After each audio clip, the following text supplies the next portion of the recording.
Hi అండి, అందరికీ నమస్కారం. Welcome to Vijay media. ఇప్పుడే అందిన వార్త. 2 దగ్గు మందులను వాడొద్దని అయితే ప్రభుత్వం అయితే కీలక నిర్ణయం అయితే తీసుకుందండి. సో దానికి సంబంధించిన పూర్తి వివరం చెప్పడం కోసం అయితే నేను వీడియో చేస్తున్నాను. వీడియోని ఎక్కడ స్కిప్ చేయకుండా పూర్తిగా చూడండి. అప్పుడే నేను చెప్పే సమాచారం మీకు బాగా అర్థమవుతుంది. అలాగే వీడియో నచ్చితే కనుక వీడియోకి లైక్ ఇచ్చి నన్ను సపోర్ట్ చేయండి. కొత్తగా ఎవరైనా ఛానల్ చూస్తున్నట్లయితే కనుక తప్పకుండా సబ్స్క్రైబ్ చేసుకోండి. అప్పుడే నేను పెట్టే మరిన్ని అప్డేట్స్ అన్ని నోటిఫికేషన్కి అయితే వస్తాయి. అలాగే వీడియోని లైక్ చేయడం వల్ల వీడియో కొంతమందికి రీచ్ అయ్యి ఇన్ఫర్మేషన్ మరికొంతమందికి అయితే రీచ్ అవుతుంది. సో లేట్ చేయకుండా ఆ వివరాలు ఏంటో చూద్దాం. 2 సిరప్లపై ప్రభుత్వం నిషేధం విధించింది.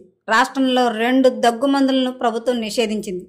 రిలీఫ్ సిఎఫ్, రెస్పీ ఫ్రెష్ టీఆర్ సిరప్లను వాడొద్దని స్పష్టం చేసింది. ఈ 2 దగ్గు సిరప్లతో అత్యంత విషపూరితమైన గ్లైకాల్ ఉందని పేర్కొంది. వీటి వాడకాన్ని తక్షణమే నిలిపివేయాలని తెలిపింది. ఈ దగ్గు సిరప్లు 2 కూడా చాలా విషపూరితమైనవి ప్రభుత్వం అయితే నిర్ధారణ చేసిందండి. ఈ 2 దగ్గు సిరప్లను వాడొద్దని అయితే కనుక ప్రభుత్వం అయితే స్పష్టం చేసింది. సో ఎప్పటికప్పుడు మరిన్ని అప్డేట్స్ కోసం మా ఛానల్ తప్పకుండా సబ్స్క్రైబ్ చేసుకోండి. అలాగే లైక్ చేయండి, షేర్ చేయండి. Thanks for watching.